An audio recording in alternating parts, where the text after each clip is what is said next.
This is Jim McBride, President and Chief Executive Officer of High Falls Advisors, with your January 2015 Outlook, entitled, Does the Streak Continue?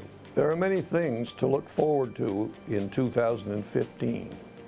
Some of them will be very good for the average American, but as in all of life, others will be an offset to the good. Perhaps the most significant question of all for investors, particularly those who must depend on their retirement portfolios to maintain their standard of living, is, can the stock market continue its impressive positive performance again in 2015? The consensus of all the sources I follow is that 2015 will see more volatility in the markets, but still positive results for the new year. The major economic news of the day as we enter the new year is the 40% plunge in the worldwide price of oil since June of 2014. History tells us that changes such as this will likely be profound and long-lasting. The Financial Times states in a December 15th article entitled, Winners and Losers of the Oil Price Plunge, that the U.S. is less likely to want to play global policeman now that it can satisfy almost 90% of its energy needs from domestic sources, up from 70% as recently as 2005. They also estimate that the U.S. consumer will receive about $75 billion per year to spend on other goods. This alone speaks well for growth prospects for U.S. markets in 2015 and beyond.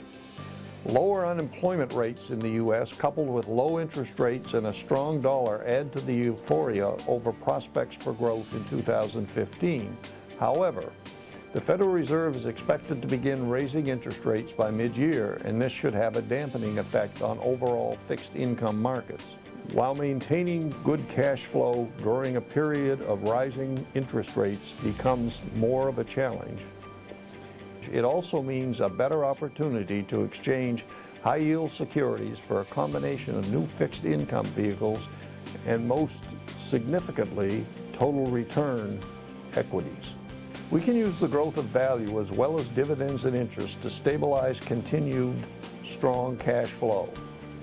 More volatility means more opportunity to buy right, but it also means performance will be spotty and can cause fear to threaten longer-term objectives. While the energy sector has suffered significantly in 2014, it probably will not begin to recover until late 2015 at the earliest.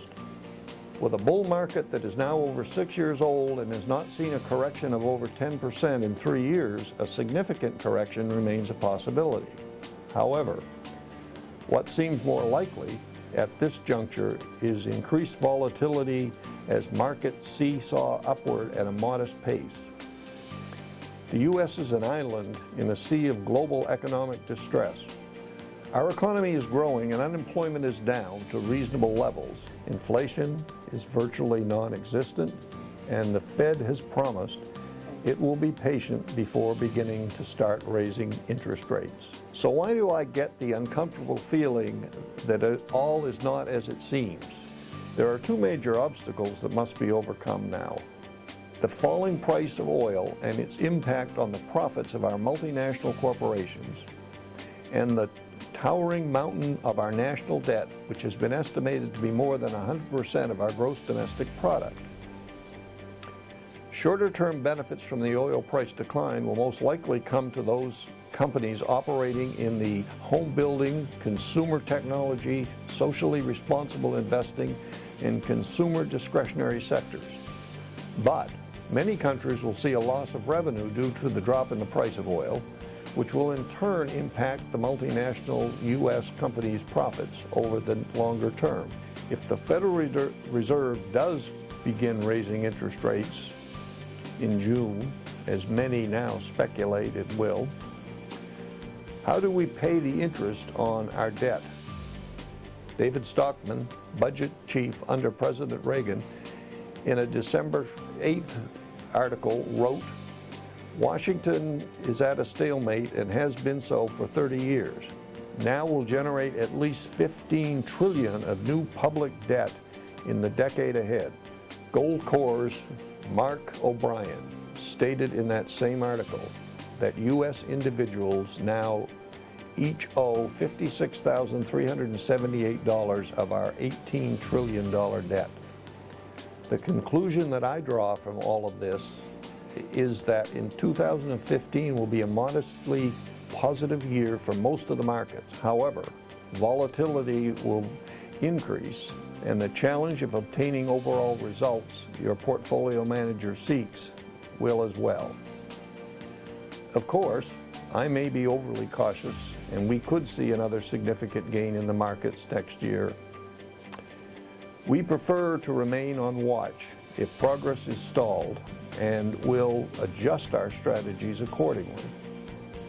We'll continue to focus on a total return strategy which combines good cash flow with growth of capital as the market will allow. In conclusion, thank you for watching the High Falls Advisors January Outlook. If you have any questions, please call High Falls Advisors.